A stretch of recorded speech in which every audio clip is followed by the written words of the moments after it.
Jadi untuk mendapatkan ini semua, untuk lebih sukses di sini, untuk lebih cepat mencapai tujuan kita di sini, pasti apa yang harus kita lakukan? Kita itu harus dikenal baik. Kita punya kepribadian yang baik, ya. Kita dikenal dengan baik, ya. Orang-orang tahu diri kita eksis. Orang-orang tahu diri kita eksis, ya. Personal kita bagus, dan image tentang latar belakang Anda. Jadi misalnya CL, ya, orang kenal, oh ini financial entrepreneur, ini financial planner, oh dia sudah berpengalaman 3 tahun, 5 tahun, oh whatever. Tapi dimanapun orang lihat, orang tahu seseorang ini, dia adalah agen asuransi, dia adalah financial consultant, dia adalah financial segala macam atau apalah. Itu namanya well known and good impression. Tapi salah satu hal yang tidak bisa kurang adalah personality yang baik. Ya. Jadi ada satu ungkapan, when people trust you, people will listen to whatever you say. But when people like you, people will do business with you. Jadi kadang-kadang baik saja nggak cukup, ya. Nah, antara teori dan praktek kadang bisa berbeda, ya. Jadi kita paham saja tidak cukup, kita pintar saja tidak cukup, kita bersikap baik saja tidak cukup. Dalam hal relationship kita menghadapi begitu banyak manusia, begitu banyak kepribadian, karakter. Orang harus suka sama kita, baru kita bisa dealing, business, closing dengan orang, apapun istilahnya. Nah, jadi bicara ini, seperti yang saya katakan di awal, kita tidak bisa lepas dari tokoh ini. Saya mau sharing, next slide aja. Saya mau sharing, ya. Beliau ini siapa? Beliau ini adalah, dia punya titel, ya, The World Greatest Salesman, Joe Girard. Nah, teman-teman pernah dengar Joe Girard? Jadi yang saya katakan tadi, 2 minggu kemarin ya, saya dengar Irwan yang bicara Joe Girard, cuma beliau sharing sambil lalu ya. Jadi saya tertarik untuk bahas kurang lebih mungkin lebih baik dengan teman-teman ya. Saya pertama kali dengar kata-kata tentang Joe Girard ini kurang lebih di tahun 2005. Jadi waktu itu saya dengar di Cici dan ipar saya. Jadi mereka kan bisnis kerja di Auto 2000. Ya, mungkin company-nya menghadirkan motivator atau motivator yang sama untuk cerita Joe Girard. Karena Joe Girard ini adalah orang yang punya background di sales mobil. Nah, jadi kenapa alasannya seseorang ini bagus kita bahas? Beliau ini punya rekor, Guinness Book of Record, 12 tahun berturut-turut. Itu satu hari jualan 6-7 mobil sehari. Jadi kalau pada saat itu, kalau tidak salah beliau ini, karir beliau ini di tahun 960-an. Tahun 960-an ya. Saat itu, untuk kondisi pasar saat itu dan teman-temannya, menjual mobil sangat biasa, itu 1 bulan 6 unit. Tapi beliau ini bisa jual mobil satu hari itu 6-7 unit. Nah, teman-teman, jauh nggak? Jauh banget. Nah, teman-teman, di sini sudah ada atau banyak yang sudah pernah dengar cerita Joe Girard? Ya, sambilan komen barangkali ya, nggak usah dibuka suara lah. Ya, mungkin ada yang pernah, mungkin ada yang tidak ya. Kalau saya katakan tadi 2005 saya sudah dengar cerita beliau. Nah, apa yang membuat beliau ini satu hari bisa jualan sampai begitu banyak? Nah, jadi alhasil Joe Girard menjadi salesman paling sukses saat itu. Nah, tapi satu hal yang membuat kita terkejut adalah beliau ini karyawan di showroom mobil. Dia jual satu hari 6 unit atau 7 unit. Beliau ini bukan owner, dealer. Beliau ini karyawan. Seperti mungkin kita punya teman jualan di showroom mobil. Ya, marketing di showroom mobil. Ya, dia kerja begitu. Dia kerja di sana, ya. Tapi ketika orang mau beli mobil, apa yang terjadi? 2 bulan waiting list. 2 bulan waiting list, bayangkan. Di sini teman-teman ada yang mau beli mobil, ya. Kemudian teman-teman pilih salesnya, ya, bikin janji sama sekretarisnya, pakai sekretaris pula ya, bukan manajer asuransi. 2 bulan lagi ya, jumpa ya. Waduh ya, kalau di Medan rasanya sombong sekali ya. Nah, tapi tidak apa-apa, itu cuma bercanda ya. Nah, kalau di Medan ya mungkin kita nggak akan pusing-pusing dengan waiting list begitu lama. Tapi kita akan petik begitu banyak hikmah positif dari figur ini. Kenapa sampai demikian? Nah, karena apa yang ditonjolkan Jojira adalah beliau ini punya servis yang luar biasa. Jadi ibaratnya orang terkenal. Apakah seseorang itu mengenal Jojira dari awal hingga dia sukses, kemudian akhirnya mau membeli mobil sama beliau, atau akhirnya orang-orang di kota itu, Detroit, ya, Detroit saat itu ya mendengar kalau mau beli mobil sama seseorang yang namanya Jojira, ya, orang pasti latah juga ya, ikut-ikutan ya. Kenapa? Beliau ini figur terkenal. Semua orang tahu di industri mobil mau beli mobil sama Jojira. Di antara semua showroom, ya, apa yang mereka jual mobilnya sama. Jadi tidak banyak yang membedakan apa yang dilakukan Jojira dengan showroom lain, dengan orang lain. Tapi mengapa harus beliau begitu loh? Harus Jojira. Jadi kalau saya ambil contoh sebuah figur, ya, saya ambil contoh sebuah figur. Misalnya seorang suami istri ya, jalan-jalan ke showroom mobil, mau beli mobil. Tiba-tiba nampak seseorang tuh, siapa namanya? Nah, kalau teman-teman pernah dengar, saya nggak akan ulang lagi tokoh yang sama ya. Namanya siapa? Namanya Ahok BTP. Loh, Ahok BTP duduk di meja marketing showroom mobil ngapain? Oh, itu siapa ya? Ahok BTP. Iya. Ngapain dia di sana? Oh, ini showroom bapaknya.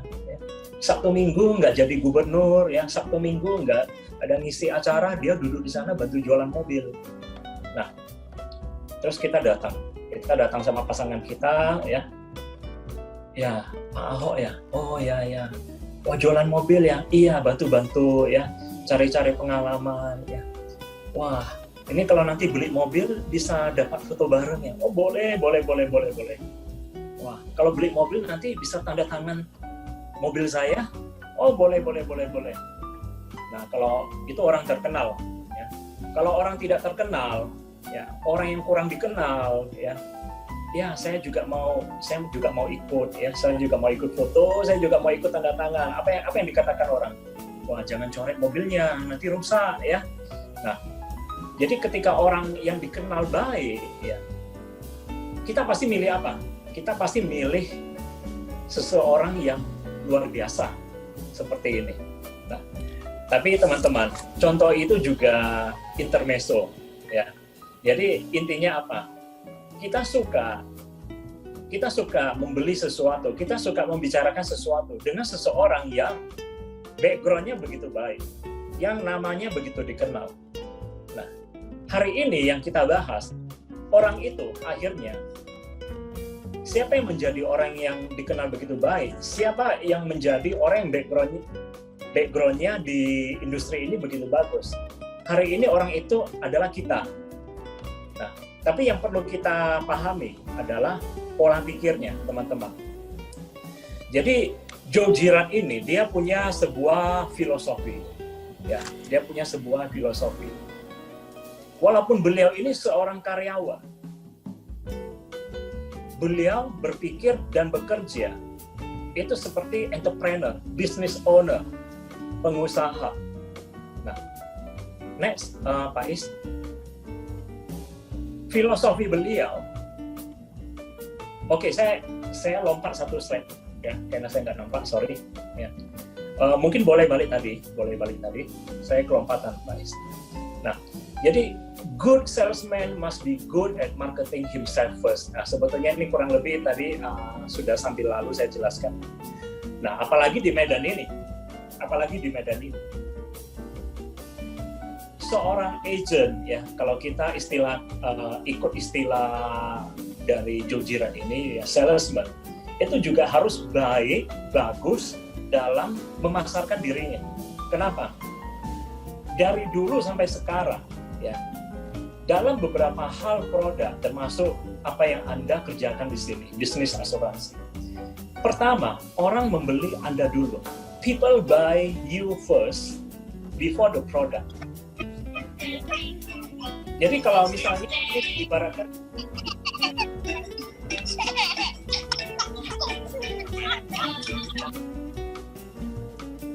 iklannya nggak permisin. Ya. Jadi kalau misalnya Anda ingin membeli sesuatu, oke lah, katakan itu tidak harus mungkin sabun, ya, itu tidak harus mungkin sikat gigi, itu tidak harus mungkin snack yang Anda beli di supermarket. Anda butuh meraba, Anda butuh bicara, Anda butuh konsultasi, Anda butuh tanya pendapat, ya. Anda perlu mendapatkan harga yang bagus. Anda suka bicara kepada siapa? Orang yang Anda kenal atau tidak Anda kenal? Nah, Anda boleh sambilan chat. Ya, mungkin supaya Anda tahu Anda sedang mengikuti ini, atau mungkin Anda ketinggalan. Ya. Kenal atau tidak dikenal, Anda mau ikut, mau beli dengan orang yang dikenal atau tidak kenal? Dikenal. Kenal dong. Kenal dong. Lebih nyaman bicara dengan orang yang dikenal dong. Ya. Kalau kita tidak punya kenalan di bidang itu, di mana kita mau beli sesuatu, misalnya mau beli pompa air, misalnya mau pesan florist, kita nggak ada kenalan. Kita pasti nanya tetangga nih. Kita nanya Bu Nur nih, saya mau pesan papan bunga. Siapa ya? Yang bagus, jangan nanti papan bunganya sampai sana bikin malu karena luntur kainnya, tulisannya usang. Oh iya, saya punya teman tetangga bagus kok, harganya nggak mahal, tetangga saya. Ya, pesan florist sama dia. Nah, selalu ada orang yang bisa memberi informasi, kalaupun Anda tidak kenal. Jadi artinya di setiap bidang itu ada orang-orang terbaik di bidangnya. Tapi saya bicara tentang florist itu tadi benar, Bu Nuni punya tetangga florist. Ya, Bu Nuni. Iya, ya. Saya ada referensi banyak orang. Ya. Jadi kenapa seseorang atau sebuah toko atau sebuah bisnis itu direferensikan? Karena dia punya track record bagus. Kalaupun orang tidak terlalu mempermasalahkan soal track record lah, kalau hanya gara-gara pesan florist, ya. Tapi minimal dia itu dikenal dan orang tahu kemana mencari dia, kemana mencari orang ini, teleponnya, bagaimana dicapai. Itu yang namanya good at marketing himself, yourself. Nah, kalau hari ini kita sudah banyak belajar dari sesi-sesi sebelumnya. Ya, kita bisa manfaatkan media sosial, kita bisa manfaatkan digital marketing, ya, iklan media sosial dan segala macam. Oke, maju satu slide, guys.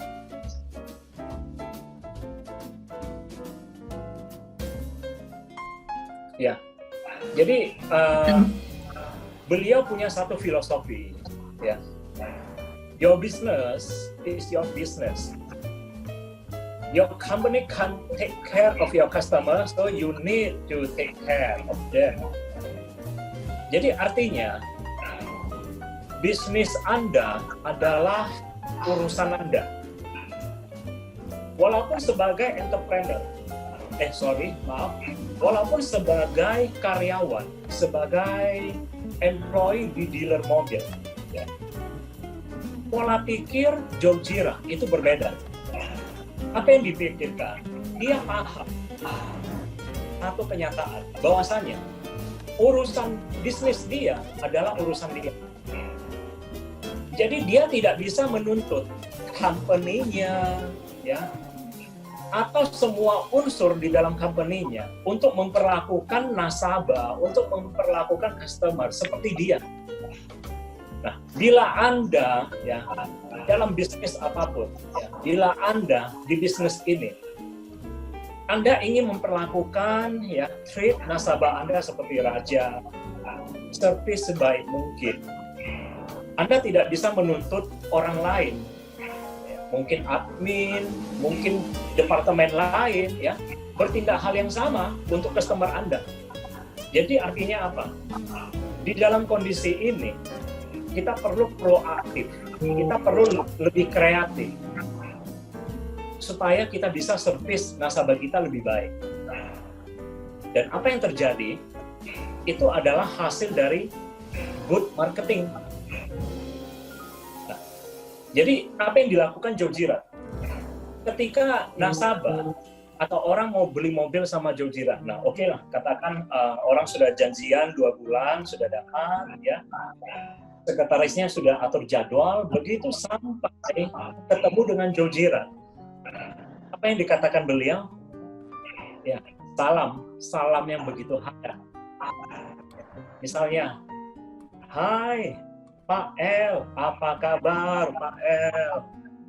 Wah, capek ya datang dari jauh ya, luar kota ya. Wah, rantau perapat ke Medan macet enggak ya? Nah, wah ini pasti Ibu Maria. Ya. Wah, Ibu Maria hari ini anggun sekali. Nah, ini siapa? Ini anaknya ya. Ini anaknya, Edi kan? Nah, teman-teman, saya cerita apa yang dilakukan Joe Girard. Beliau menyapa dengan hangat. Beliau menyapa dengan begitu ramah. Dari mana dia tahu namanya? Dari mana dia tahu nama istrinya Maria? Dari mana dia tahu ini anaknya ini Edi? Ya. Nah, itu SOP. Itu ada standar, ada protokolnya. Ya. Kalau bahasa kita di sini, sebelum orang datang, kita sudah tahu latar belakang dia, keluarganya berapa, ya anaknya berapa. Nah, teman-teman, apa yang saya katakan ini, teman-teman familiar? Ini namanya, sebelum Anda ketemu nasabah Anda, first finding, ya. Cari fakta, cari informasi, semuanya. Apa bisnis yang dilakukan nasabah ini, ya siapa pembuat keputusan, bisnis ini siapa yang pegang setir, ya anaknya berapa, usianya berapa, masih kecil atau udah besar, ya anaknya ada berapa sekolah di luar negeri, ya ini informasi yang basic yang mudah kita dapat. Mudah dari mana? Nah, teman-teman, kalau sudah ketemu, mudahnya itu dari percakapan yang begitu mengalir, ya. Akhirnya kita begitu mengenal seseorang karena kita bercerita tentang latar belakang keluarga atau kehidupan kita. Nah, tapi kalau misalnya belum bertemu orangnya, bagaimana kita tahu? Media sosial hari ini begitu canggih. Jadi kalau Anda ingin tahu background seseorang, hari ini 2020, hari gini, orang mana sih yang nggak punya Facebook? 1, ya. 2, begitu banyak orang, apalagi kaum Hawa ya, tahu dong kaum Hawa ya, wanita ya. Jarang saya ketemu orang nggak punya Instagram. Jadi dari 2 media sosial ini, kita bisa melihat begitu banyak background orang. Seolah-olah dulu saya pernah bercerita sama teman-teman ya, lucu karena saya berpikir-pikir itu lucu. Dari Google ya, dari Facebook ya, dari Instagram ya. Seolah-olah setiap orang di dunia ini ya, setiap personal ingin dunia tahu apa yang terjadi, apa yang mereka lakukan dalam hidup mereka. Jadi saya bicara ke teman-teman saya, wah, kita kalau pakai medsos itu seolah-olah kita nggak punya privacy lagi. Dunia tahu semua isi dalam baju kita ya. Nah, tapi ya tergantung orangnya juga lah ya. Kalau personality-nya begitu expose ya, begitu apa istilahnya extrovert ya. Ya mungkin kita semuanya begitu mudah cari informasi dari orang yang berkarakter demikian ya. Tapi itu salah satu plus point ya. bahwasanya mencari informasi itu tidak sulit. Nah, begitu duduk ya, Joe Girard ketemu anak kecil, apa yang dia lakukan? Dia berlutut ya, supaya sama tinggi ya. Apa yang dia ingin lakukan adalah juga beri anak itu sebuah rasa kenyamanan. Wah, halo Dek, ya, hari ini tahu nggak kenapa papa mama sama kamu datang kemari? Oh, mau beli mobil. Oh ya, mobil lama kamu kenapa?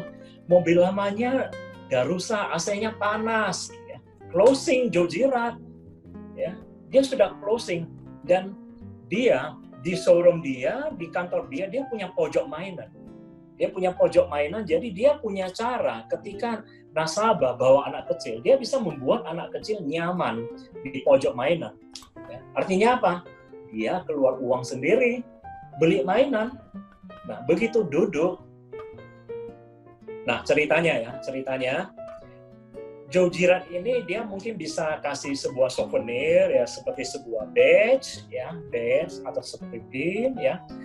Kalau dulu di tahun itu saya tahu memang pin itu atau seperti ya aksesoris kayak badge ya, itu cewek cowok itu suka pakai. Saya ingat dulu kalau pakaian formal di tahun awal 90-an itu para wanita itu ada pin yang bentuknya macam-macam ya, burung lah ya, bunganya, orang suka pakai. Jadi dia akan sematkan pin itu ke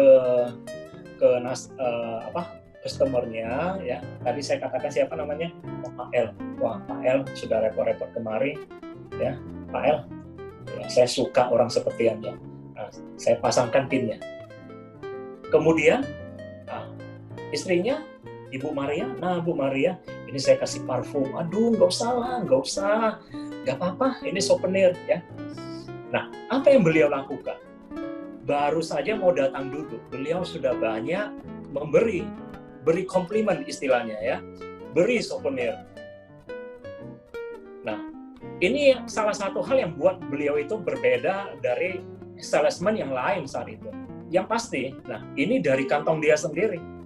Nah, baru kemudian orang bicara, ya oke, deal mobil ini, ya sekretarisnya langsung print, ya cetak, thank you card, ya.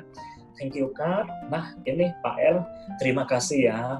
Padahal DP saja belum. Bisa saja dalam 1-2 hari pun batal. Tapi apa yang dia lakukan? Dia membangun ikatan. Dia membangun kehangatan dalam hubungan jangka pendek itu. Baru berbicara sebentar. 2 hari kemudian, sekretarisnya kirim lagi apa? Thank you card lagi. Nah, bukan thank you for your payment. Ya, thank you to buying car from Joe Girard. Nah, karena kehangatan yang dia bangun dari awal, ya, souvenir kecil, ya, bentuk-bentuk komplimen seperti thank you card itu, membuat kesempatan dia dibanding sales lain lebih besar. Kalaupun mungkin orang karena ketidakcocokan bisa tidak jadi, tapi gara-gara itu, besar kemungkinan orang deal sama dia, tetap membeli mobil itu. Ataupun kalau misalnya tidak jadi, tipenya tidak cocok, orang bisa bicara kembali. Orang tidak ke lain tempat, karena dia berbeda. Ya, dia berbeda, teman-teman. Nah, jadi luar biasa, ternyata dulu itu ada seorang legend salesman, ya. Effortnya sedemikian rupa. Nah, jadi kalau kita lihat bedanya apa? Bedanya kalau misalnya kita tidak mempunyai pola pikir demikian, ya. Hari ini kita mau bisnis, ya, kita mau jual sesuatu dengan orang lain, ya. Boro-boro kita mikir seperti Joe Girard, beli cake, ya, beli souvenir, ya, cetak kartu nama sendiri. Oh, deal saja belum. Nanti deal dulu, jadian dulu, saya baru beliin. Ya. Nah, ini pola pikir kebanyakan. Ini istilahnya pola pikir karyawan. Jadi ada contoh yang lain, ya. Ada contoh yang lain. Jadi kalau misalnya seorang karyawan, ya, dia ingin tahu jelas apa yang dia dapat ketika dia datang untuk bekerja di satu tempat. Atau seorang karyawan, dia ingin tahu jelas apa yang akan dia untuk mendapatkan income demikian, untuk mendapatkan hasil demikian, apa yang harus dia berikan. Jadi kalau karyawan datang bekerja di satu tempat, ya, akhirnya diterima, dia akan tanya, oke, baiklah, Anda sudah diterima, nanti hari Senin, ya Senin depan boleh mulai masuk kerja ya. Ada pertanyaan? Oh, ya, ada. Boleh saya tanya sedikit ya. Ya, hari ini di sini ini kerjanya mulai dari jam berapa? Oh ya, kita mulai buka kantor itu dari jam 8.45 sampai jam 5. Oh ya. Kalau nanti misalnya ada lembur, ada hitungan lembur nggak, atau ada bonus tambah untuk lembur? Oh ya, kita ada bonus tambah untuk libur ya. Hari kerja sampai kapan? Kita kerja dari Senin sampai Jumat ya, Sabtu Minggu libur. Oh ya baik. Ya, oke jelas. Oke, jadi hari Senin depan mulai kerja. Nah, dia pasti ingin tahu semuanya. Dia pasti ingin tahu jelas apa yang menjadi hak dia. Ya, nggak salah, baik. Ya, dia ingin tahu jelas semua. Oke. Kalau sebaliknya, ketemu seseorang yang kemudian diterima masuk kerja. Oh, Senin depan mulai masuk ya. Oh, oke. Anda tidak mau bertanya gaji Anda berapa? Anda tidak mau bertanya jam kerjanya kapan? Anda tidak mau bertanya kalau lembur ada dapat tambahan nggak? Oh, enggak. Saya kapanpun perlu kerja, saya kerja. Oh, jam kerja tidak penting. Selama diperlukan saya akan kerja jam berapa sampai jam berapa selesai. Uang makan juga tidak masalah. Saya bisa bawa rantangan dari rumah, suruh istri saya pagi-pagi masak. Suruh mama saya sedia catering. Tidak apa-apa. Teman-teman, karyawan bekerja ada yang begini. Ya, ini cuma ya cerita saja di dalam presentasi ini. Tidak ada orang seperti ini. Kalau ada, ya, celokem on ya, orang gila ya, kurang 1 on, kurang 2 on ya. Tapi itu cuma intermezzo, itu cuma cerita, ya. Nah, jadi contoh lain, kalau misalnya karyawan,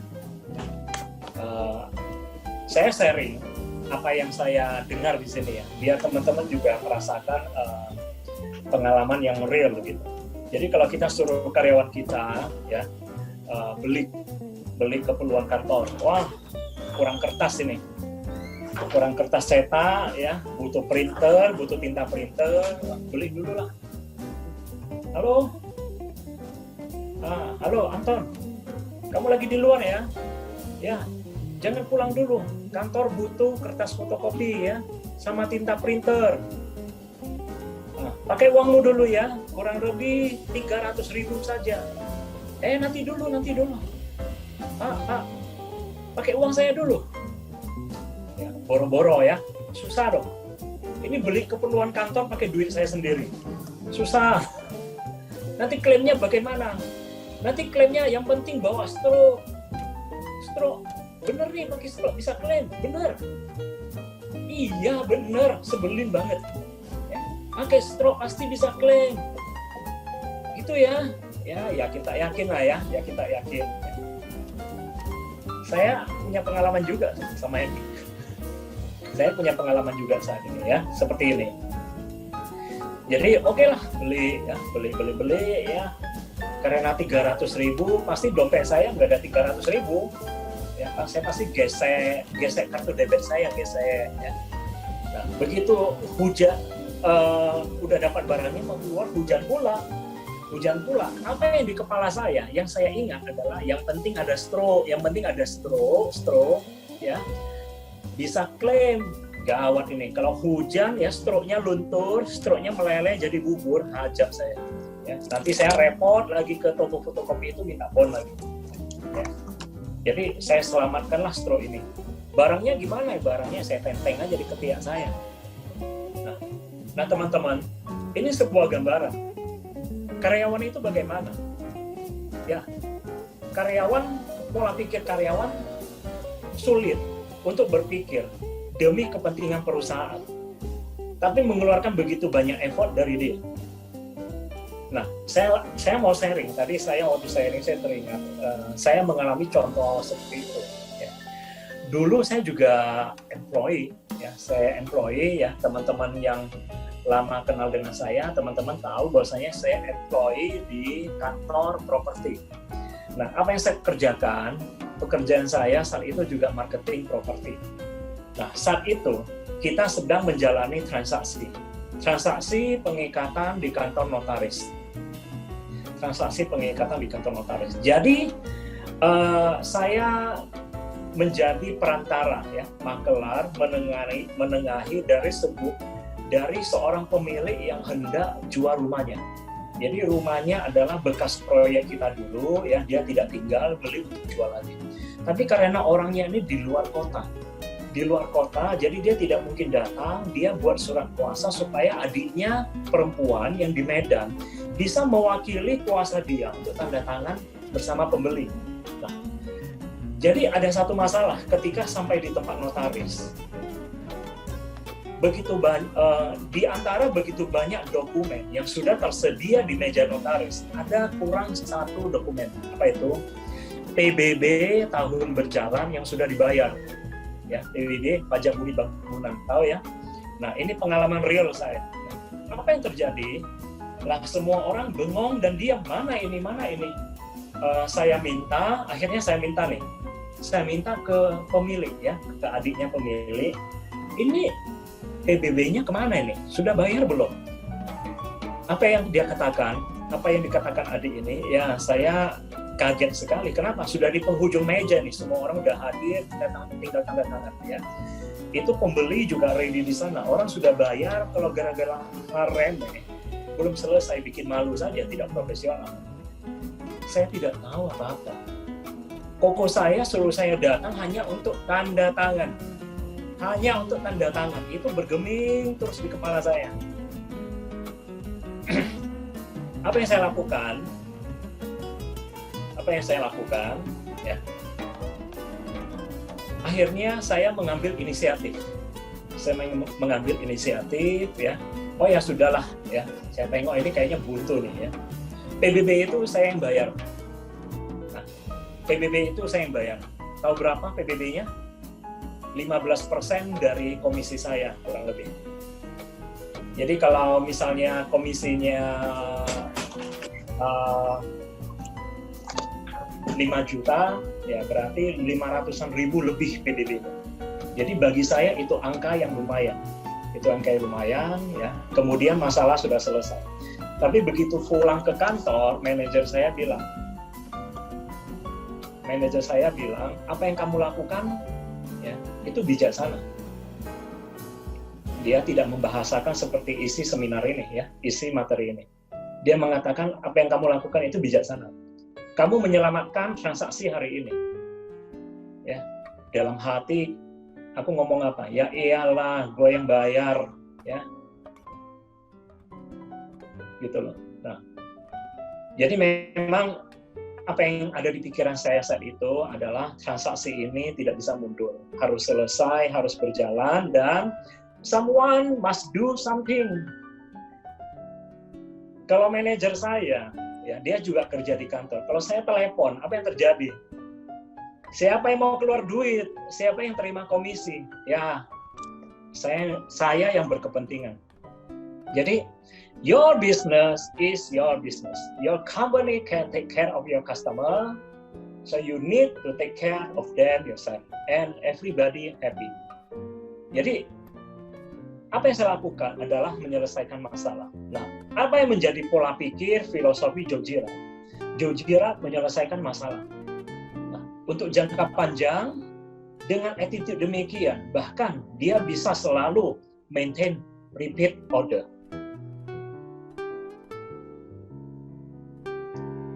Slide berikutnya, Pak Is.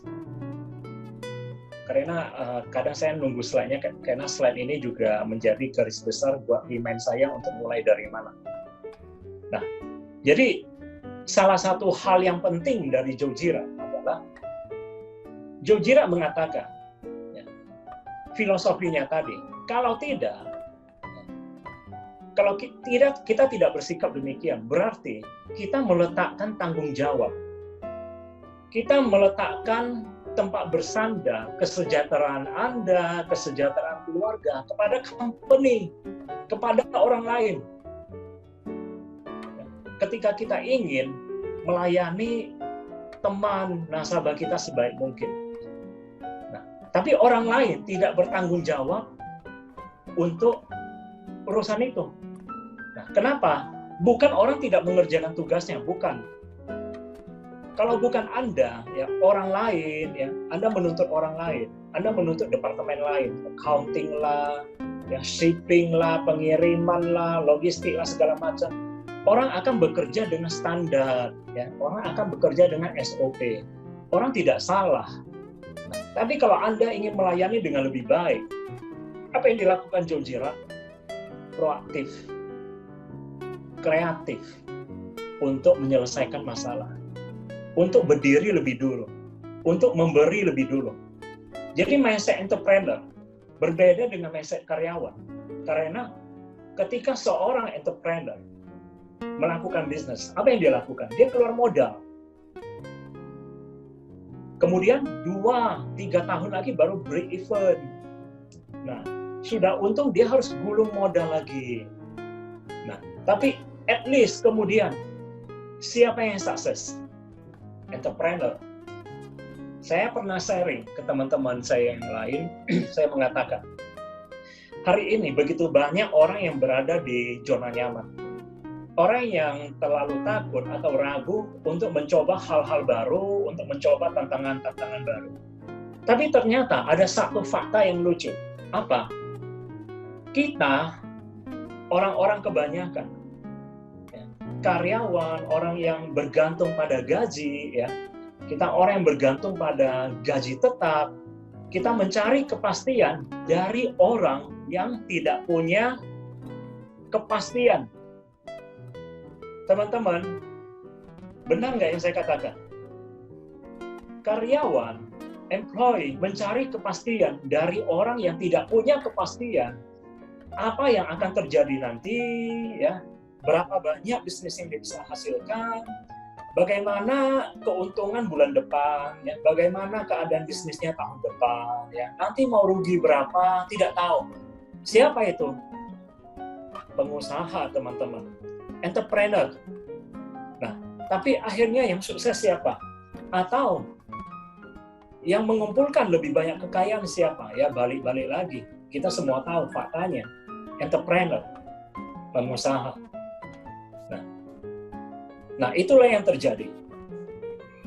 Kemudian, kalau kita paham bahwasanya bisnis kita adalah tanggung jawab kita sendiri, bisnis kita adalah tentang komitmen kita sendiri terhadap nasabah, barulah nasabah bisa repeat order, barulah nasabah bisa beri referensi. Kemudian, yang paling penting terakhir, ya, give added value. Selalu beri nilai tambah. Apa yang dilakukan Joe Girard di sini membedakan dia dengan yang lain. Nah, teman-teman lihat di slide ini ada tulisan, ya, nilai tambah itu apa? Ya, nilai tambah itu good skill and knowledge, ya. Nah, saya tidak tulis service quality, saya tulis service dan attitude, ya. Jadi service ini bukan hanya soal ketika kita di bisnis ini, kita melayani orang, ya, ketika kita dibutuhkan, dan kita eksis di telepon, ya, dan ketika kita melayani, dan setelah closing, ya, 1-2 tahun kemudian, ya, bagaimana attitude kita menghadapi nasabah. Ya. Jadi kadang-kadang saya mendengar banyak hal klasik, mungkin teman-teman juga pernah dengar, ya. Ya, nasabah mengatakan, ya, waktu datang itu hot banget, ya, manis banget, ya, bawa kue, ya, bawa souvenir, ya, mungkin dia sudah dengar seminar Joe Girard, ya. Tapi kemudian setelah closing, ya, kayak sharing saya yang lalu, ya, teman-teman masih ingat nggak? Ada pemikiran bahwasanya ketika closing, segalanya sudah selesai. Bye-bye ya, saya sudah dapat insentif, saya sudah dapat komisi saya. Selesai. Kenapa sebagian orang berpikir demikian? Karena effortnya begitu besar. Karena effortnya mungkin membuat seseorang itu begitu stres. Jadi setelah selesai, bye-bye. Ternyata sebagian orang juga tidak cukup berpikir lebih luas. Nah, pemikiran yang baru bahwasanya closing itu adalah trust itu baru dimulai. Ketika seorang nasabah memutuskan, oke, saya closing dengan Anda. Trust itu baru ada. Nah, trust itu baru ada, pintu menuju kesempatan yang begitu besar baru dimulai step 1. Nah, teman-teman, jadi itu sekilas ya. Kemudian friendly.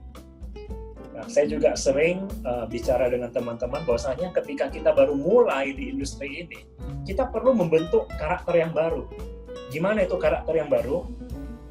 Friendly, iya. Kita harus mulai ramah, mudah berteman, gitu. Murah senyum.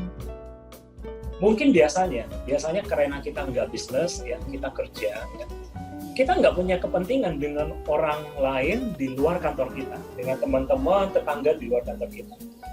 Jadi mungkin orang-orang di kanan kiri kita itu kenal kita itu, oh seseorang itu dia ini pendiam, dia ini nggak suka banyak bicara, dia ini orangnya tidak pengen banyak ngomong, oh, dia ini orangnya pemarah, dia ini orangnya pelit, dan sebagainya. Segala macam lah plus minusnya kita. Tapi ketika kita mulai di bisnis ini, kita memang perlu bangun ya image yang baru. Nah, bagaimana memberi nilai tambah dengan image baru itu? Nah, kemarin kita udah belajar ya. Kalau dulu apa yang dilakukan Joe Girard? Joe Girard itu membuat dirinya itu dikenal sedemikian rupa. Beliau ini sampai dimanapun, sampai ke rumah makan, restoran, public toilet, ya, telepon umum. Nah, kalau zaman dia mungkin masih nelpon di jalan ya. Di jalan ada box kecil telepon umum. Zaman saya kecil, tahun 90-an awal, saya juga pernah main telepon umum ya. Begitu mau telepon yang antri 3 orang, 4 orang di belakang bawa koin cepek yang besar-besar gitu. Nah, jadi beliau ini apa yang dilakukan? Cetak nama sendiri, cetak kartu nama sendiri. Cetak kartu nama sendiri, dia sampai dimanapun dia bagi kartu nama. Jadi ada satu cerita ketika dia belum terlalu terkenal, ya, nilai tambah yang dia lakukan adalah dia cetak kartu nama. Ya, dia ikut acara pertandingan football, baseball, ya. Kalau di sini namanya bola kasti. Kalau di Amerika itu tren, itu seperti makanan masyarakat. Ya, orang-orang terhibur dengan pertunjukan seperti ini. Jadi ketika terjadi home run, ya, bola terpukul, ya, touchdown, bola masuk gawang, dia di tempat dia duduk ikut berhore-hore dengan massa yang ada di situ. Apa yang dilakukan? Bukan hore-hore, goyang-goyang aja. Dia mengambil setumpuk nemkat di tangannya, hore, lempar, ya, hore, touchdown, ya. Kalau di sana ketika touchdown, ya, begitu banyak kertas-kertas berserak terbang, nggak heran, nggak ada yang nanya, kamu ngapain bikin nyampah? Nggak ada. Ya, semua orang punya aksesoris masing-masing. Nah, tapi apa isi kartunya? Ya.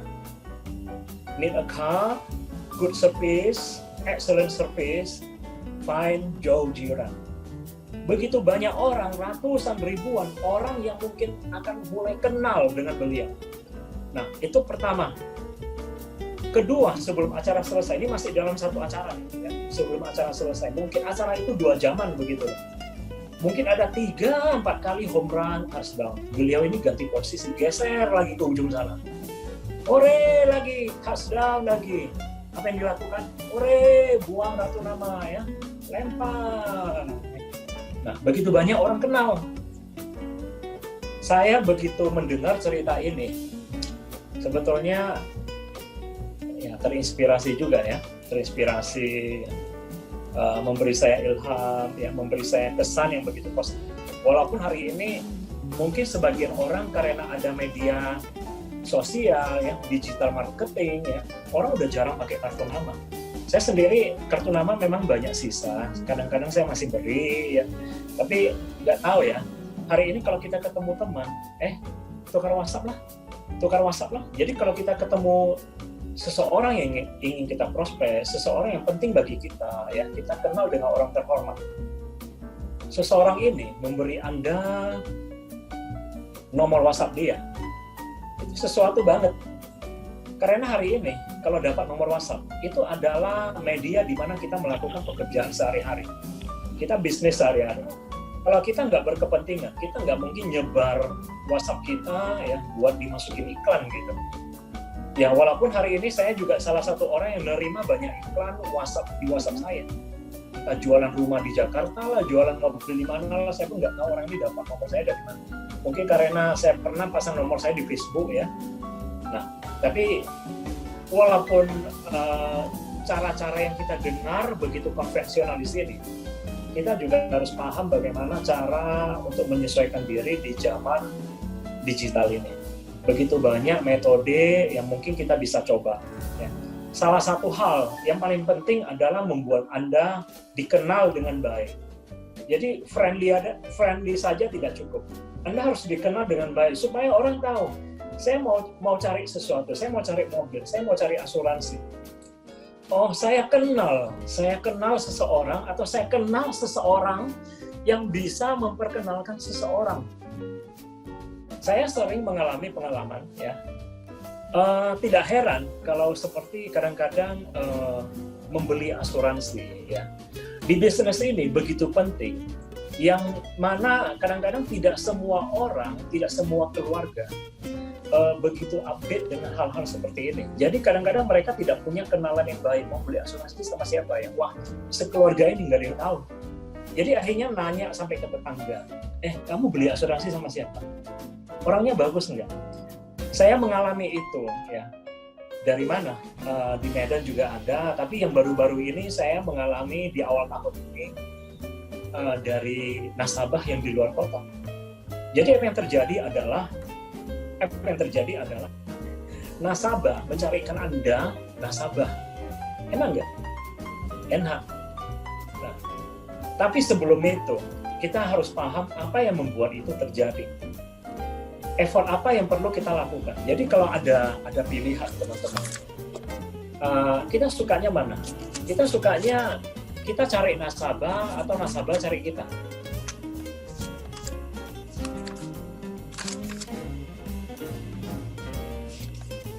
Chat loh. Atau kalau Cari nggak nasabah. Suka dicari nasabah. Cari nasabah ya, Bu, ya. Ya, cari nasabah. Yalah. Agent manapun yang normal, ya, sales manapun yang waras akan pilih yang kedua. Nasabah cari kita dong. Nasabah cari kita. Tapi sebelum nasabah cari kita, bagaimana orang tahu seseorang ini eksis, ya? Makhluk ini eksis gitu loh. Ya. Tadi cara yang harus kita lakukan. Jadi saya juga sedang belajar, ya. Saya juga sedang belajar. Dari awal saya berpikir, ya, untuk membuat video, atau kadang-kadang, ya, membuat video itu untuk apa? Saya bicara ke teman-teman bahwasanya video saya itu tujuannya edukasi, karena awalnya saya ingin belajar dari selain mentor-mentor saya di kantor. Jadi saya cari, ternyata wah, di YouTube ini nggak ada yang ngajarin. Teman-teman kalau pernah coba, ya, entah karena algoritma media sosial saya atau memang ada. Tapi saya yakin nggak ada. Yang ada itu apa? Yang ada itu video 5 menit sampai setengah jam. Itu jualan isinya, jualan. Jadi kalau dia nggak dia jualan produk dia ngomong kecap company dia, ya. Pokoknya ditonjolkan produk. Kalau nggak jualan seminar dia. Jadi akhirnya saya pikir, kalau enggak berarti saya yang mencetus untuk buat video yang mengedukasi. Jadi kemarin itu saya ditanya, dari video saya pernah dapat nasabah enggak? Saya katakan saya tidak sengaja buat video saya untuk langsung mendapatkan nasabah. Tapi saya seringkali sharing begitu banyak kata-kata yang bagus, ya, kalimat-kalimat motivasi atau konsep-konsep tentang apa alasan orang membeli asuransi. Ya. Kemudian perlu di follow up. Tapi saya juga tidak di sana, saya juga nggak sempat ke sana. Apa yang saya lakukan? Saya copy link video saya. Nah, kok siaran ulang. Tonton video saya tentang yang kemarin saya jelasin. Bener loh. Saya kirim ke beberapa calon nasabah yang, saya ada satu nasabah di Pekanbaru, saya ada nasabah di Jakarta, ya saya kirim itu. Termasuk nasabah yang ya di Siantar, yang biasa saya sering tinggi ya. Saya kirimkan itu. Nah, siaran ulang di sini. Bermanfaat. Saya yakin membantu orang untuk membuat keputusan lebih baik. Nah, ini cara saya membuat diri saya eksis. Ini cara saya untuk membuat saya dikenal dengan lebih baik lagi.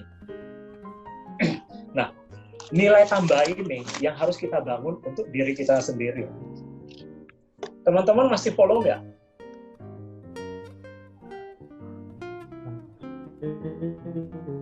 Nah, teman-teman, contoh ya,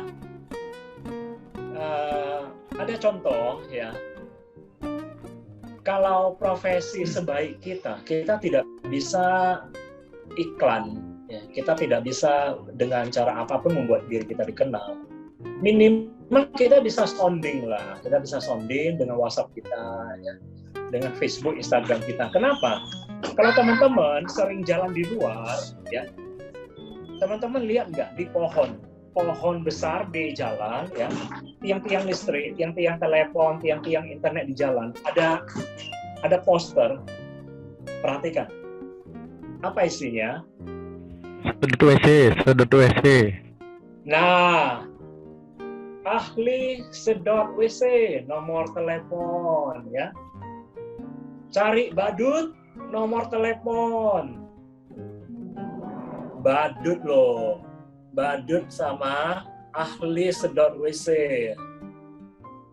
Mungkin gini. Kita berpikir secara umum saja ya. Mungkin ahli WC, ahli sedot WC, ya. Mungkin cari badut, ya. Cuma tamat SMA atau tidak kuliah, ya. Tapi kalau kita bandingkan, ya, dengan bisnis kita, ya, yang begitu sesuatu banget, yang begitu classy, ya, begitu elegan, consultant, financial profesional, ya, luar biasa. Nah, tapi orang-orang seperti ini juga tahu bahwasanya kalau untuk dapat nasabah, untuk dapat customer, mereka harus iklan. Iklan di mana saja. Kalau teman-teman jalan di sepanjang pelosok jalan Kota Medan, tiang pohon, cari badut, sedot WC. Bahkan sedot WC, ahli sedot WC. Ahli, why not make your name the best financial advisor? Maka saya sedikit lebay. Kenapa? Saya narsis dengan foto saya sendiri. Saya tempelin. Your trusted financial professional. Your trusted financial professional. Ya, saya bikin foto yang cengar-cengir gitu. Biar orang tanda sedikit muka saya. Bahkan saya pinjam HP-nya Pak Iskandar. Ternyata HP-nya kalau motret selfie bagus banget. Saya baru tahu kenapa HP saya dan HP dia itu beda jauh harganya. Bagus juga ternyata. Ya. Karena kemarin saya tanya dia, kok mau ya beli HP segitu ya? Kayak seharga satu motor. Ternyata berguna juga ya. Gini rupanya ya. Bercanda lah ya, bercanda Pak Is. Tapi itu benar. Sedot WC, PD. PD untuk buat namanya sebagai ahli sedot WC. Jadi kita jangan biasa-biasa saja. Nah, teman-teman yang senior di sini ya maaf lah ya, saya kalau sharing ya saya pukul rata lah semuanya. Jadi kita pede dengan profesi kita. Walaupun kita baru gabung ya, walaupun kita belum tahu nanti mau cari siapa ya. Katanya kalau nanti orang tahu kita kerja, kita bisnis asuransi, nanti kena Delcon ya. Delcon ya sudah, berarti bukan marketnya gitu. Tidak apa-apa. Tapi yang penting Anda pede dulu. Anda yakin dengan profesi Anda.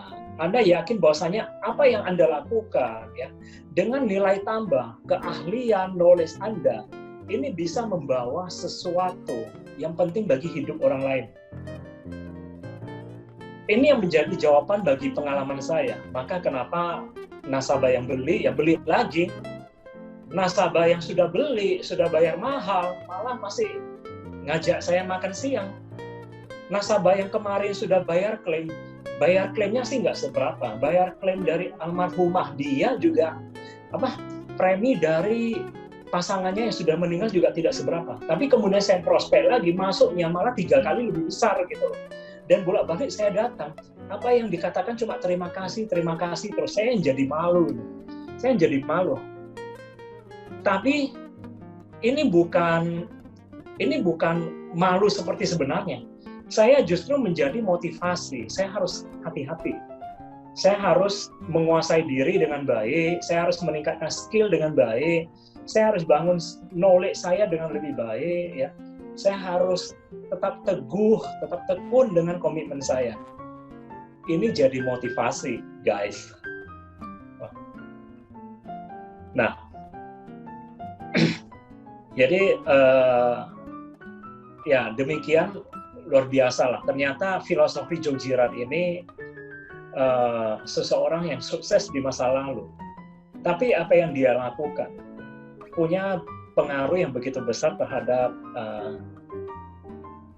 cara seseorang melakukan bisnis. Jadi kenapa kita bicara ini?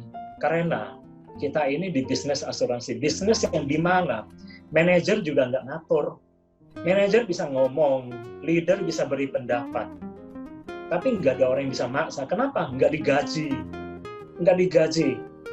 Jadi kalau dimarahin lantas, masuk hati. Ya. Kalau dituntut lantas kita berpikir, dia punya kepentingan. Ini jadi apa? Ini pola pikir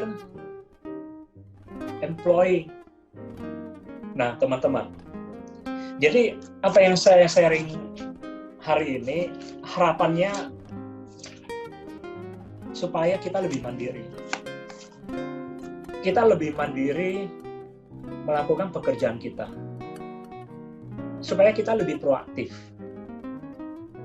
Untuk mencari solusi dan menyelesaikan masalah kita sendiri. Kita lebih kreatif untuk membangun atau pengembangan bisnis kita sendiri. Dan mungkin kita menjadi lebih cerdas dan bertanggung jawab untuk mencapai impian kita sendiri di sini. Nah, jadi ini adalah pola pikir orang sukses. Salah seorang salesman yang bekerja di sebuah showroom, di sebuah dealer mobil. Tapi beliau ini bekerja dengan mindset entrepreneur. Ini yang membuat kita semua sukses hari ini. Jadi, sampai di sini ya, semoga apa yang saya sharing saya bermanfaat ya. Saya ini habis ya Pak Is ya. Jadi demikianlah teman-teman baru di sini. Terima kasih memberi saya kesempatan ya. Saya punya moto always live with value, live and grow with value and wisdom ya. Jadi jangan lupa yang belum subscribe saya sekarang juga ya. Ciko Juang seperti nama saya yang biasa ya. Oke, kembali kepada MC atau leader. Oke, terima kasih Coach Ciko. Beri plus teman-teman buat Coach Ciko. Sebenarnya beberapa waktu yang lalu kita udah ada singgung tentang Joe Girard ini ya kan. Terus Pak Is pun ada share juga beberapa hal tentang Joe Girard juga kan, beberapa hal yang dia lakukan lah gitu. Tapi yang dibahas Coach Ciko hari ini ternyata bukan hanya soal brandingnya aja. Kita kemarin itu bahas kan dia ya kenapa beli mobil harus sama dia kan gitu. Singkatnya ternyata Coach Ciko juga bahas branding yang dilakukannya sampai dia sebar-sebar kartu nama di pertandingan gitu kan. Kayaknya nggak pernah ada orang yang melakukan itu sepertinya. Ikut-ikut sebar kartu nama gitu kan. Bahkan sampai kehangatan yang dia lakukan gitu sama customernya. Terus ada mainan, dia siapin ruangan khusus untuk anak-anak kayak gitu. Ternyata banyak hal yang membuat dia menjadi friendly lah gitu. Kalau Coach Ciko sendiri, kira-kira kebanyakan nasabah jadi teman saat ini ya, atau temannya jadi nasabah, atau Nah itu tadi, nasabah jadi teman atau nasabahnya yang nasabah jadi teman atau teman jadi nasabah? Sebenarnya teman saya juga banyak saya prospek ya. Akhirnya jadi nasabah, ya itu nggak ada bedanya kalau teman kemudian jadi nasabah. Tapi yang paling penting adalah pengalaman saya tidak bisa membedakan dua sikap ya. Saya tidak bisa membedakan dua sikap, artinya saya hanya berhubungan secara bisnis dengan seseorang. Jadi artinya ketika karena direferensikan atau baru kenalan gara-gara bisnis, tapi akhirnya akan menjadi teman karena saya tahu apa yang membuat saya bertahan, apa yang membuat saya tetap dapat repeat order adalah orang ini harus jadi teman. Dan orang ini harus bisa kita hadapi, ya, kita saling komunikasi sebagai teman juga. Jadi kalau selamanya hubungannya hanya sebatas bisnis, ini yang kita katakan mungkin loyalitas susah dijaga. Karena kenapa? Nothing special, just business. Jadi salah satu pengalaman yang paling baik adalah saya mengalami salah satu nasabah saya yang besar ya di Medan ya, rumahnya juga dekat kantor kita. Biasanya kita pulang dari luar negeri, pulang dari Eropa ya, kita beli coklat ya untuk diri sendiri, untuk keluarga, untuk nasabah. Ini terbalik. Saya nggak pernah beli coklat untuk nasabah, saya beli coklat untuk anak saya saja.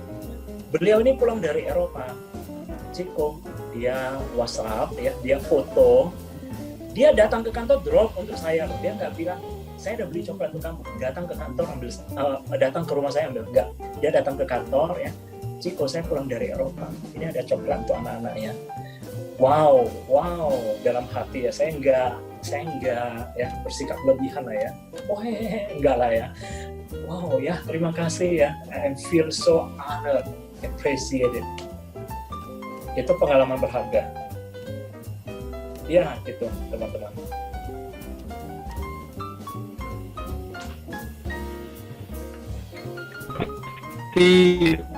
Banyak kan kayak leader-leader kita yang sekarang Bu Nurni gitu saat ini. Bahkan jangan heran kalau mereka buka usaha pun kita duluan ditawarin, cobainlah ini makananku gitu. Karena dia udah merasa berteman dekat. Jadi dia kerjaan lagi susah pun malah ceritanya ke agen asuransinya gitu loh. Bisa sampai berada di level itu, di level jadi teman. Teman-teman ada yang mau nanya atau yang mau nambahin nggak?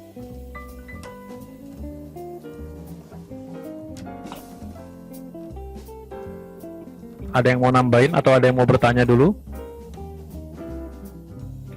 Ibu Nurni, ada yang mau ditambahin? Saya mau tanya Pak Ciko. Halo? Ada Ya, dengar? gimana Bu? Ada, dengar. Tadi Pak Ciko ada ngomong ya, maksudnya kita itu waktu jadi entrepreneur itu, jadi karyawan itu kan kebanyakan berpikir mau naik kelas ya, jadi pemilik usaha gitu kan. Nah, setelah kita misalnya jadi pemilik usaha, terus yang berubah itu di luarnya aja, berarti kita udah nggak karyawan jadi pemilik usaha. Di dalam kita itu tidak berubah. Tadi Pak Ciko ada ngomong gitu kan. Nah, bagaimana supaya bisa sejalan gitu loh? Ya. Mengerti maksud pertanyaan saya. Ya. Maksudnya kan orang kan pengennya jadi bos, tapi cara berpikirnya tidak menjadi pemilik usaha gitu. Ya. Jadi kan tadi Pak Ciko ada ngomong gitu kan. Ya. Jadi memang kita semua punya pengalaman seperti ini. Kita pasti mengalami sendiri atau kita pernah melihat ya teman-teman yang kita kenal sedemikian. Jadi ini masalahnya bukan bisa sejalan atau tidak. Ini masalahnya adalah tahu atau tidak tahu. Nah, tahu atau tidak tahu ya kembali lagi ini masalahnya kita pernah belajar dari seseorang atau tidak. Kita pernah belajar dari pengalaman atau tidak. Hari ini yang dengar sesi ini atau saya yang pernah dengar tentang suatu seminar, akhirnya saya akan belajar. Oh ternyata sukses itu. Oh ternyata dari ya kurang lebih dari tahun 2000-an awal ya kita udah beli buku Robert Kiyosaki ya, employee, self employee, business owner, investor. Nah, Tapi ternyata hanya merubah apa yang kita kerjakan itu tidak cukup. Yang paling penting itu adalah merubah cara berpikir. Merubah cara berpikir artinya merubah cara kita bekerja. Cara bekerja berubah, hasilnya juga berubah. Jadi ini hanya masalah kita tahu atau tidak tahu. Kalau kita tahu, nah kita bisa berjalan selaras dengan perubahan di luar diri kita. Oke, akhirnya kita memutuskan, saya kalau mau time freedom, ya saya kalau mau financial freedom, saya tidak bisa di sini terus kerja 9 to 5, gajinya fix 5 juta. 2 tahun kemudian gajinya jadi 5,3 juta. 5 tahun kemudian gajinya jadi 5,5, ya keburu tua. Nah, jadi akhirnya saya putuskan saya mau keluar, ya saya mau bisnis apa ya? Oke, buka kafe. Oke, bisnis asuransi. Oke, join multi level. Kalau di sini ya kita bicara lah, gabunglah bisnis asuransi. Ya. Kenapa ya dan lain-lain sebagainya. Ya ini kita nggak bahas. Nah, tapi setelah kita putuskan itu, kita juga tahu alasannya. Kenapa kita mau transit? Kenapa kita mau naik kelas? Ya karena ini, karena impian. Kemudian yang baru harus berubah itu ya di apa yang ada di dalam sini.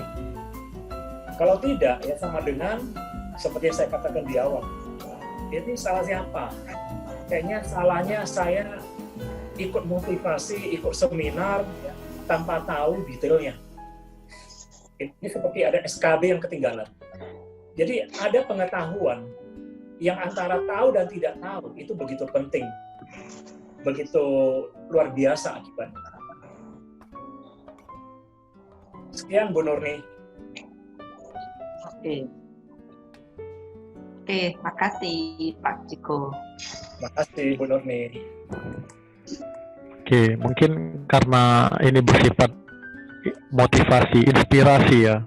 Jadi mungkin teman-teman semua udah pada ngerti lah yang dimaksud dari Coach Ciko. Tinggal diterapkan aja nih sekarang. Ada lagi yang mau nambah? Atau teman-teman ada yang mau sharing nggak apa-apa pengalamannya? Iya, sharing pengalaman sendiri juga boleh. Atau bagi inspirasi juga boleh, nambah-nambah sedikit. Ya. Iya.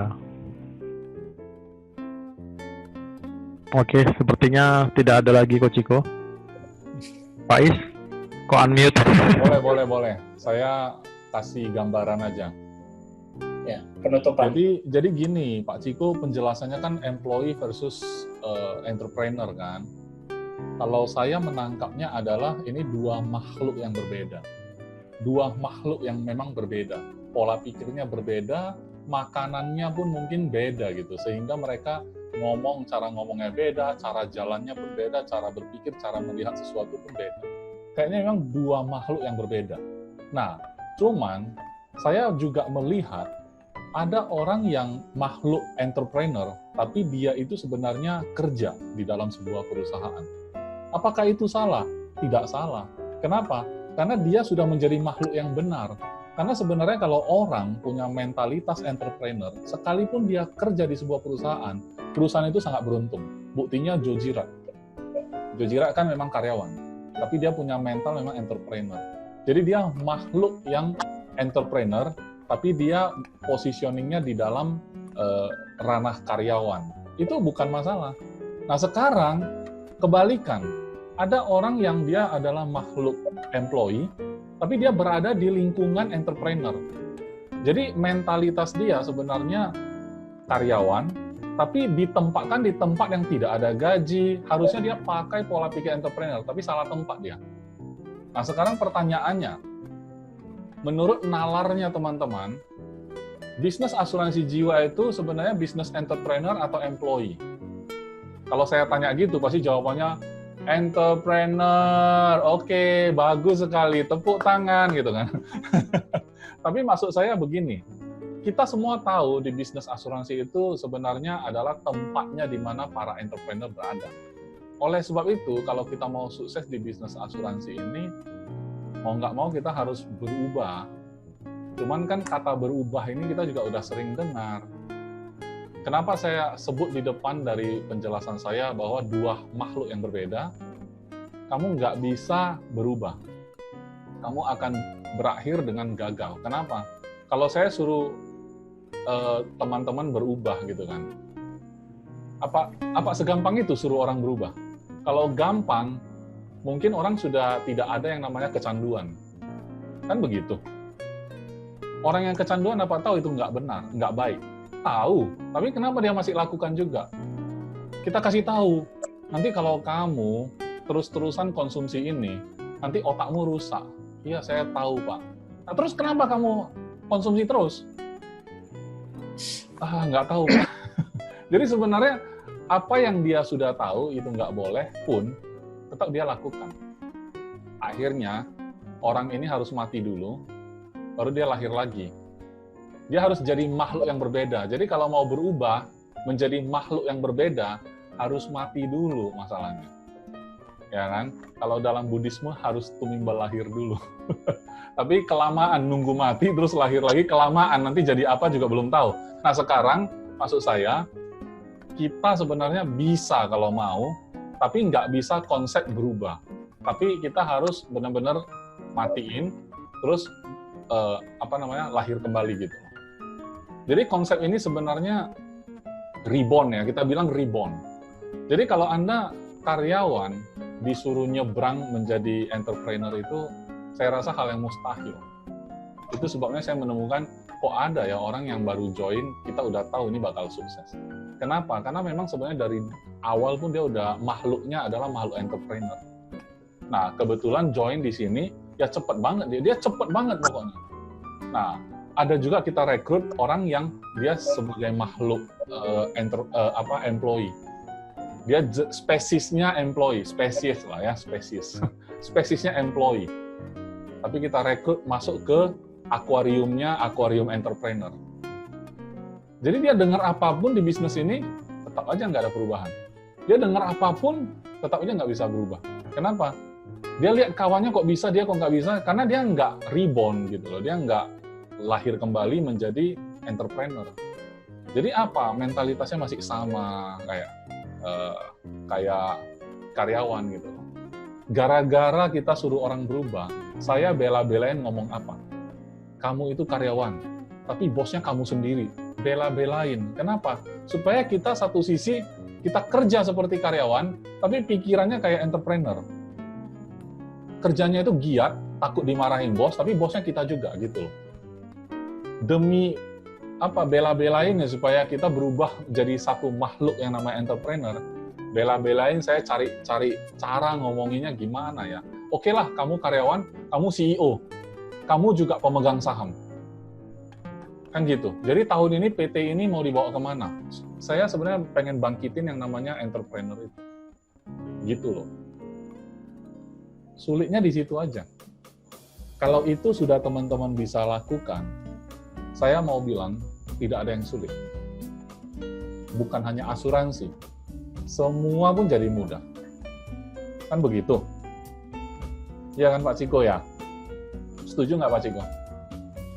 Setuju, Pak Is. Jadi, ya. Spesiesnya beda. Memang tidak bisa berubah begitu saja. Jadi setiap orang itu harus driven by his own passion. Betul. Tapi saya selalu bilang sih, berawal dari kesadaran ya. Kita menyadari bahwa selama ini saya sebenarnya spesiesnya spesies karyawan. Tapi sekarang saya sudah berada di zona entrepreneur. Berarti saya sadar bahwa saya harus reborn. Saya harus berubah spesies. Sebenarnya ini mau dibilang sulit sebenarnya enggak. Bagi saya lebih enak total meninggalkan mindset itu ketimbang saya cocok-cocokkan. Karena saya kalau cocok-cocokkan, kadang-kadang kita kurang rela gitu loh. Kenapa? Buktinya kita udah kerja nih. Kita kan sambil kerja nih misalnya, sambil kerja. Sampai jam 5 aja saya udah capek banget. Suruh saya mau prospek lagi, padahal saya tahu harus prospek. Kalau mau keluar dari lingkaran ini, saya harus punya income yang stabil di Panin. Tapi untuk menciptakan income yang stabil itu saya harus prospek. Nah, untuk prospek saya harus tunggu pulang kerja. Nah, pulang kerja itu udah jam 5. Saya harus urus rumah, di-listkan lagi. Akhirnya setelah di-listkan, akhirnya apa? Yang nggak prospek. Nah, setelah nggak prospek, kita bilang apa? Kita bilang memang tidak jodoh sama asuransi. Itu yang saya bilang nggak rebound. Jadi untuk mengorbankan kalau kita punya pola pikir entrepreneur, mungkin kita tahu, oke, saya berjanji pada diri sendiri sama suami saya atau istri saya yang di rumah. Demi mengubah masa depan, saya akan pulang agak malam sepanjang 1 tahun ini. Itu adalah mentalitas entrepreneur. Kita ada deal-dealan. Entrepreneur itu negosiasi, kan? Makanya kemarin ada sesi negosiasi, teman-teman harus ikut sebenarnya. Negosiasi itu bukan antara saya sama Pak Ciko, saya negosiasi. Enggak. Sama diri sendiri pun harus negosiasi. Kan begitu. Kadang-kadang kan kita mikir kan, saya kalau hitung-hitungan, saya pulang kerja udah jam 5. Saya ketemu orang, belum tentu orang bisa. Itu negosiasi. Sama diri sendiri terus. Akhirnya nggak jadi gitu, nggak prospek kan jadi. Nah sekarang kalau nggak prospek, kapan ini rantainya putus, siklusnya putus. Sementara dari awal join kita udah tahu, saya pengen pindah alam gitu loh. Pindah alam, kalau karena saya pakai kata makhluk, tadi saya pakai alam aja udah. Ya kan? Karena spesiesnya beda, kita pindah alam lah gitu loh. Dulu mainnya di akuarium, sekarang jadi darat ya kan. Kalau di angkatan laut jadi angkatan darat nih sekarang kan gitu. Ya kan, berubah alam gitu. Mau ngubah alam ya kita harus reborn gitu. Apa boleh buat? Nah, proses itu terjadi harus ada pengorbanan. Kan gitu, harus ada pengorbanan. Nah, pengorbanan itulah yang seringkali makan waktu, tiap orang beda-beda. Makanya bagi saya, memang sebagai orang yang merekrut, kita bisa ada identifikasi nih, kayak apa tuh, forensik ya. Kita identifikasi. Ini orang yang kita mau rekrut ini sebenarnya dia udah menjadi spesies entrepreneur belum? Kalau sudah, memang tugas kita gampang. Jadi leader itu enak waktu ngedrive-nya. Karena apa? Karena orang ini pada dasarnya bakal nyari-nyari kita karena dia pengen tahu, pengen cepat menguasai. Karena ini bisnis dia tahu ini bisnis dia dan dia tahu apa yang harus dia kuasai. Makanya dia yang ngejar-ngejar. Nah, sementara kalau kita rekrut lagi, sebagian yang modelnya karyawan, teman-teman ya ciri-cirinya gitu, diteleponin, kapan ada waktu, ayolah ikut training lah gitu kan. Nantilah masih repot nih kan gitu kan. Tapi maksud saya bukan ngejudge ya teman-teman ya. Saya kasih ciri-ciri aja. Bukannya nggak bisa, tapi butuh waktu. Saya cuma mau ngomong, ada perbedaan orang yang siap untuk langsung jadi gitu kan. Ada orang yang butuh waktu lebih panjang. Hari ini terbongkar rahasianya. Rahasianya adalah spesiesnya beda. Jadi kata kunci hari ini sebenarnya bukan jojiratnya, tapi kata kuncinya adalah employee versus entrepreneur. Jojirat adalah contoh entrepreneur berada di alamnya employee. Hasilnya luar biasa juga. Apalagi entrepreneur berada di alam entrepreneur, luar biasa. Jadi bagi saya, kalau mau sukses, memang kita harus menjadi spesies entrepreneur. Kalau direktur di perusahaan apapun, si pemilik perusahaan itu melihat direktur itu udah rekan bisnis. Jadi direktur itu nggak bisa menjalankan bisnis itu kayak karyawan, nggak bisa. Dia harus jaga company itu kayak milik dia sendiri. Jadi mentalitas dia itu haruslah entrepreneur. Jadi itu contoh orang yang entrepreneur, tapi berada di lingkungan employee. Bagi saya itu nggak salah. Justru yang salah adalah dia mental employee masuk di ranah employee juga. Itulah yang biasanya kumpul-kumpul ya sambil merokok, ngomel-ngomel ya kan. Itu si bos itu ya itulah penyakit lamanya kambuh tuh ya. Iya tadi dia repetin gua tuh, nah, itu. Tapi nggak mau resign juga gitu loh. Jadi mental karyawan di alam karyawan gitu loh. Jadi kalau mau sukses ya kita memang harus reborn. Bagi saya sih itu ya. Bukannya nggak boleh kita mental karyawan di tempat karyawan. Boleh aja, itu kan pilihan hidup juga. Ya kan. Ada orang menikmati juga apa mau dikata karena dia menikmati ya sudah gitu. Tapi kalau teman-teman, saya yakin kalau sampai udah join Panin, pasti ada sesuatu lah kan di sana yang pengen kita ubah kan. Ada sesuatu yang kita kurang puas, kemudian kita pengen berubah, makanya join di asuransi. Kan begitu. Maksud saya, Kadung sudah join, Kadung sudah dengar Pak Ciko sharing hari ini, ayolah kita take action untuk berubah. Menjadi spesies yang berbeda. Pak Ciko mencoba mengubah suasana tadi. Dari alam semesta menjadi alam kamar ya.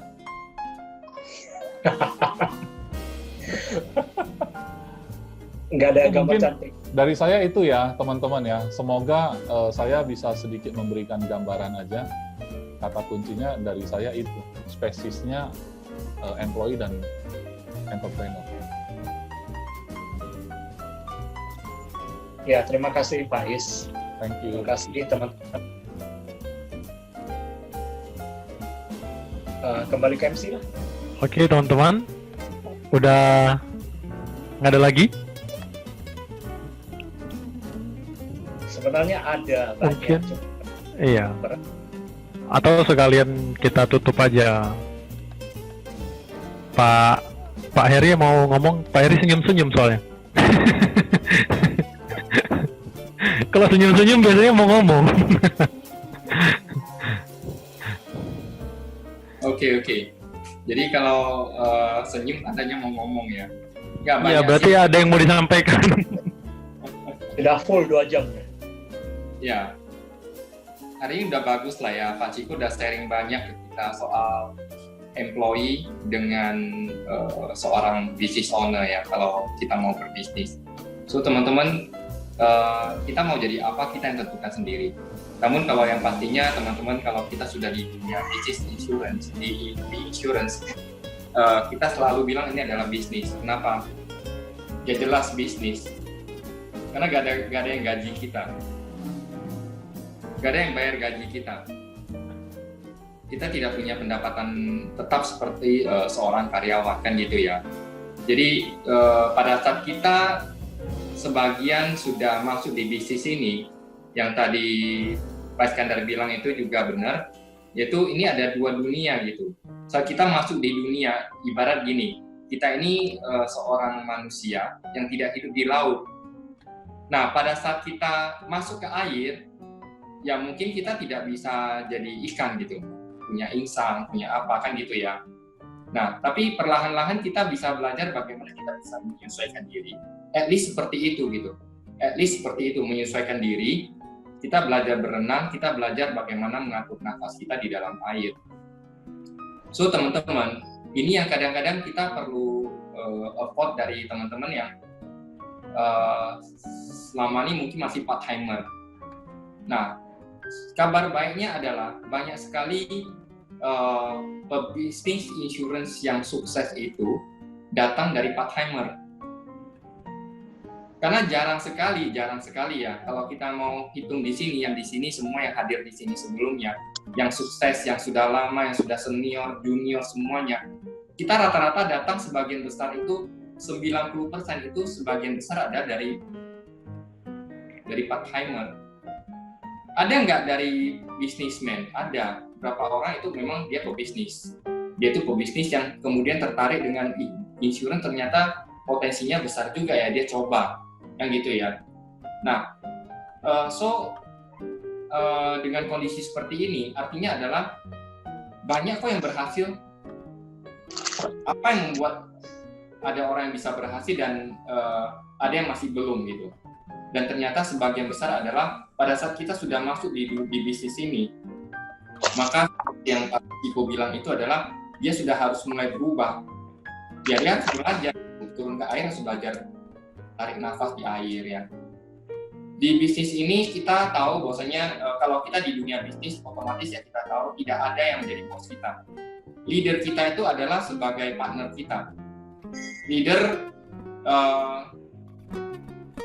artinya adalah leader tidak bisa marahin kita secara seperti kalau kita bekerja di sebuah perusahaan. Manajer kita bisa marahin kita kalau nggak capai.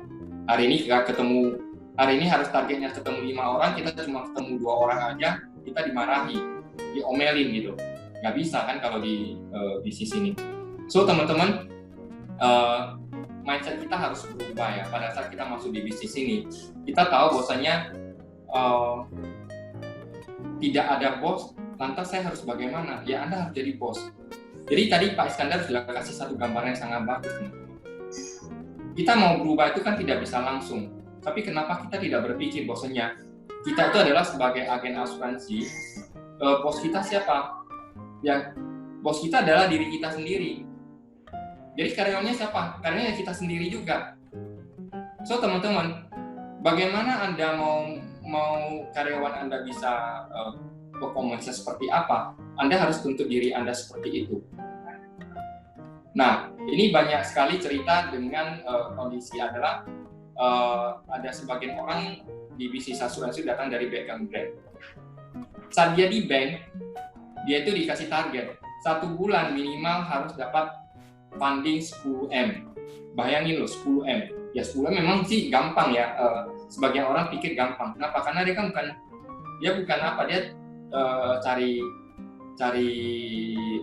nasabah untuk simpan uang, bukan produk asuransi. Yang mungkin gampang gitu ya. Atau dia mungkin cari kredit, dia pinjam uang ke orang. Tapi teman-teman, yang membuat bedanya itu adalah apa? Bisa berhasil tidaknya adalah activity-nya. Pada saat dia sebagai karyawan bank, activity-nya itu sangat teratur sekali. Dia diharuskan 1 hari ketemu berapa orang.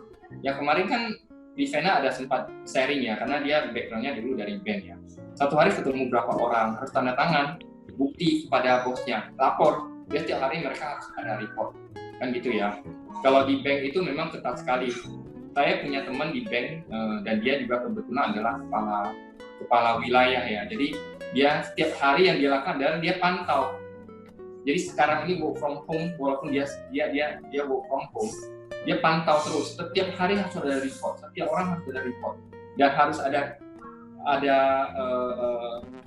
key performance reportnya itu selalu ada. Jadi setiap hari dia harus pantau terus. So teman-teman, itu membuat sebuah pola yang disiplin. Kenapa? Karena ya kita digaji. Mau gak mau, kalau Anda tidak mau lakukan itu, Anda harus keluar. Ketika dia orang tersebut join di bisnis asuransi, join di insurance, dia merasa bahwa ini bisnis loh, gak ada bosnya, saya lebih enak. Ya kalau biasanya saya tidurnya jam 6.30, jam 7 sudah mulai jalan gitu. Takut nanti macet sampai di kantor, masuk jam 8 udah telat kan gitu ya. Tapi begitu masuk di bisnis asuransi, dia jadi santai. So teman-teman, tadi Pak Iskandar ada kasih satu contoh kan, teman-teman ingat nggak contohnya apa? Tentang karyawan, bagaimana karyawan dan sebagai seorang pebisnis. Ada yang masih ingat? Anda bayangkan kalau siapa bosnya, bos kita? Diri sendiri. Jadi kita sebagai karyawan bagaimana? Kita anggap kita masih sebagai karyawan, kita mengharapkan sebagai bos kita mengharapkan karyawan bisa bekerja dengan maksimal. Sama, jadi Anda di satu saat yang sama, terutama bagi teman-teman yang masih part-timer ya, Anda itu juga harus punya satu mental, oke, saya mau diri saya itu bekerja seperti ini, secara disiplin. Oke, itu kan proses ya, belajar. Sampai Anda betul-betul menjadi seorang bisnis owner, yang betul-betul bisnis owner, Anda tidak lakukan apapun lagi, penjualan Anda betul-betul hanya bisnis owner. So, teman-teman, seorang bisnis owner saja, teman-teman, sebenarnya ya, kalau kita mau tanya, kan orang selalu bilang nih, ini ada, kalau Bu Nurni sering sharing soal mitos atau fakta kan gitu ya. Teman-teman, Anda kalau ditanyain, orang selalu bilang bahwasanya karyawan itu waktunya sangat terbatas. Dia kerja harus rutin jam 8 sampai jam 5 kan gitu ya. Kalau ada pertanyaan, yang kerja lebih lama itu karyawan atau pemilik usaha? Pemilik usaha. Kalau mitosnya apa? Karyawan.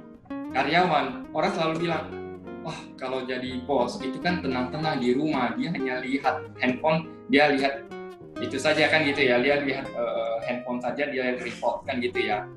Nah, itu adalah sebenarnya mitos.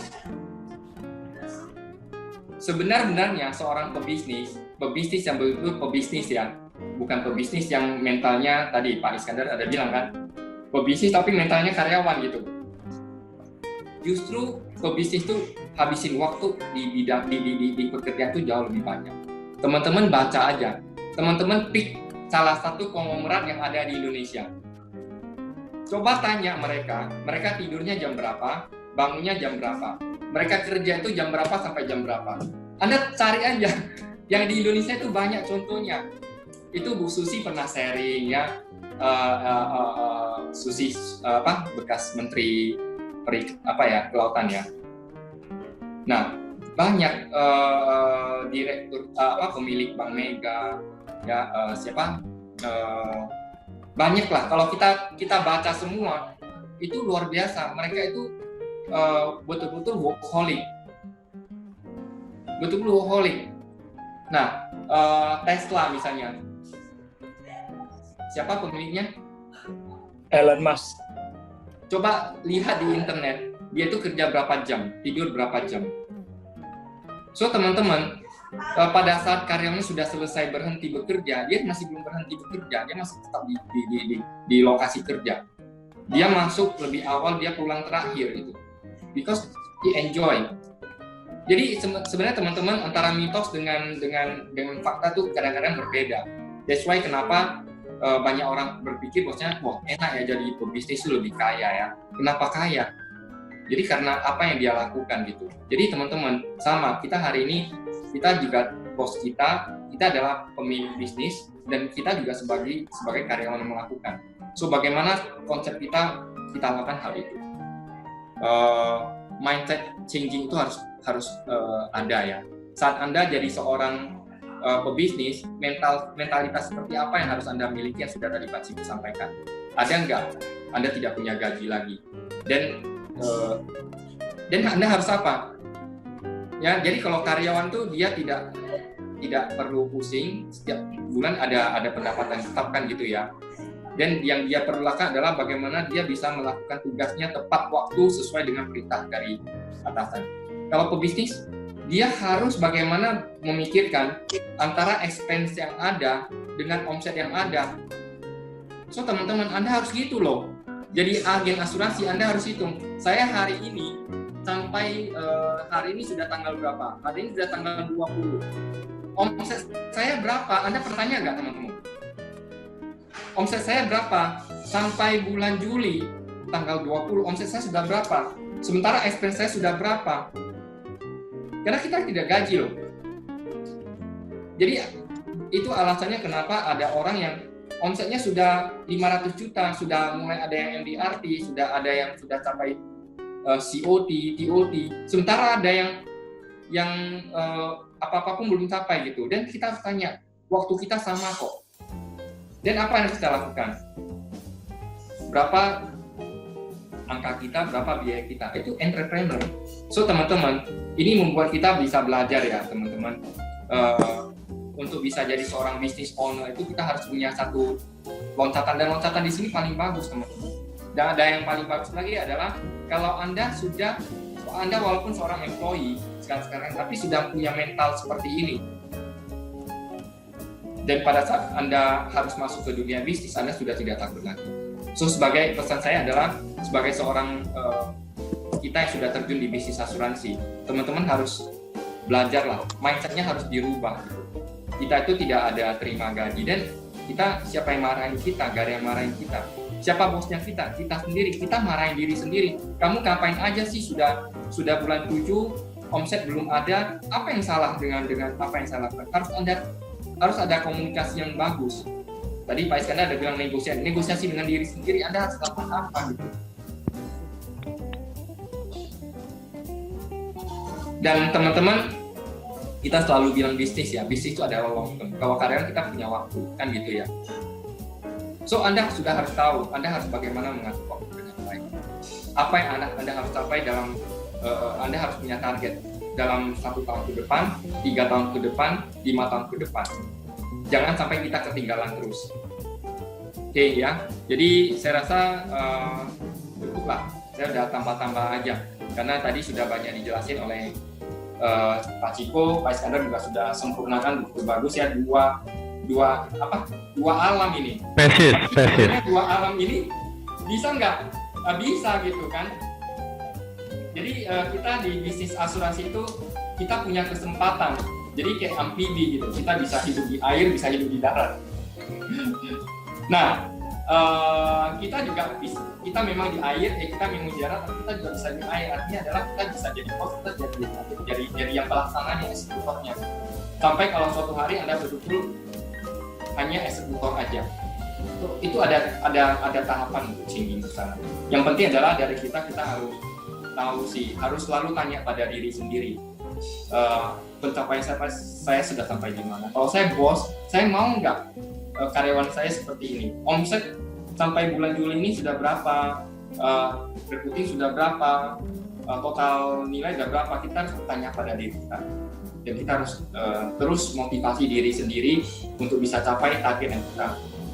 Jadi bos motivasi karyawannya, kita motivasi kita juga. Oke ya, sampai di sini teman-teman. Thank you El, thank you so much. Oke, makasih Pak Heri. Teman-teman, sebelum kita tutup meeting kita, ini ada agen yang baru beberapa. Kalau besok mau ikut Power Start boleh ya. Tidak perlu daftar ATA lagi karena rata-rata udah Power Start. Jadi boleh ikut training aja 3 hari. Tapi ini 3 hari. Biasanya Power Start itu dari pagi sampai sore sebenarnya. Kalau kita lakuin di kelas meeting itu dari pagi sampai sore. Cuman ini karena online dia dibikin dipersingkat, tapi dibikin jadi 3 hari. Mungkin dibagi beberapa sesi. Itu Power Start itu bagus untuk pengenalan bisnis asuransi ya, mulai dari perusahaan, nanti ada produk juga di dalam, terus cara nawarin asuransi gimana, itu semua ada di training Power Start. Ini mulainya besok jam 10 pagi. Nanti diinfokan kalau udah dapat linknya. Teman-teman yang belum masuk grup di sini bisa japri saya juga boleh. Nanti saya masukin di grup karena pengumuman kita semuanya ada di grup. Oke teman-teman, sampai ketemu di hari Sabtu. Boleh unmute semua, kita ucapkan terima kasih untuk Coach Ciko atas sharingnya hari ini. Terima kasih. Terima kasih Coach Ciko. Terima kasih teman-teman M3. Oke.